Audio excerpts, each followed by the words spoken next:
Hey guys, welcome back to our channel. இன்னைக்கு நம்ம சேனலில் பற்றி பார்க்க போகிறோம்னா T20 உலகக்கோப்பையை இந்தியா ஆல்ரெடி பார்த்தீங்கன்னா வின் பண்ணிட்டாங்க. 2024 உலகக்கோப்பை பார்த்தீங்கன்னா இந்தியா ரோஹித் சர்மா தலைமையிலான அணி பார்த்தீங்கன்னா வின் பண்ணிட்டாங்க. வின் பண்ணி பார்த்தீங்கன்னா இந்திய அணி தன்னோட நாடு திரும்புமா ஏன்னு பார்த்தீங்கன்னா இந்தியாவுக்கு திரும்பி வரல இன்னும் இந்தியாவை பொறுத்த வரைக்கும். ஆனால் 2-3 டேஸ் பிஃபோரே வந்திருக்க வேண்டியது. இந்தியாவை பொறுத்த வரைக்கும் பார்த்தீங்கன்னா உற்சாக வரவேற்பு மும்பையில் அளிக்கிற விதமாக பார்த்தீங்கன்னா ஏற்பாடுகள் எல்லாமே செஞ்சுருந்தாங்க. ஆனால் பார்த்தீங்கன்னா இந்தியா இன்னும் பார்த்தீங்கன்னா வரல, வெஸ்ட் இண்டீஸ்ல தான் இருக்காங்க. அதுக்கான காரணம் என்ன அப்படிங்கிறத பற்றி இந்த வீடியோவில் பார்க்கலாம். அதுக்கு நம்ம சேனலுக்கு ஃபர்ஸ்ட் டைம் வரீங்கன்னா மறக்காம சப்ஸ்கிரைப் பண்ணிங்க, கூட பெல் ஐகானையும் பிரஸ் பண்ணிங்க.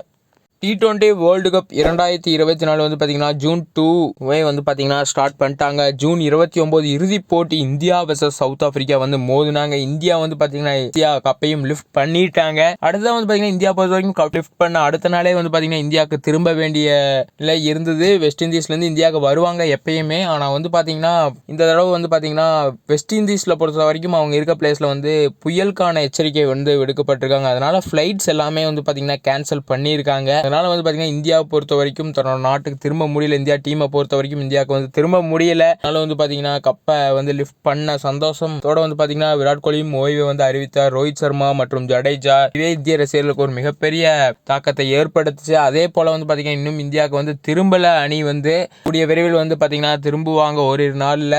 இந்த வீடியோ பார்க்குறப்ப கூட அவங்க பார்த்தீங்கன்னா இந்தியா திரும்பி இருக்கலாம். இருந்தாலும் 2-3 டே டிலேல தான் வர்றாங்க. அதனால பார்த்தீங்கன்னா இந்தியாவை பொறுத்த வரைக்கும் மேலும் மேலும் பார்த்தீங்கன்னா ரசிகர்களிடையே தாக்கத்தை ஏற்படுத்தும் விதமாக அமைஞ்சிருக்கு. ஆக மொத்தத்தில் பார்த்தீங்கன்னா இந்தியாவை பொறுத்த வரைக்கும் என்னைக்கு இந்தியா வராங்களோ மும்பையில் ஒரு மிகப்பெரிய லெவலில் பார்த்தீங்கன்னா உற்சாக வரவேற்பு அளிக்கும் விதமாக ஏற்பாடு செய்ய போகிறாங்க.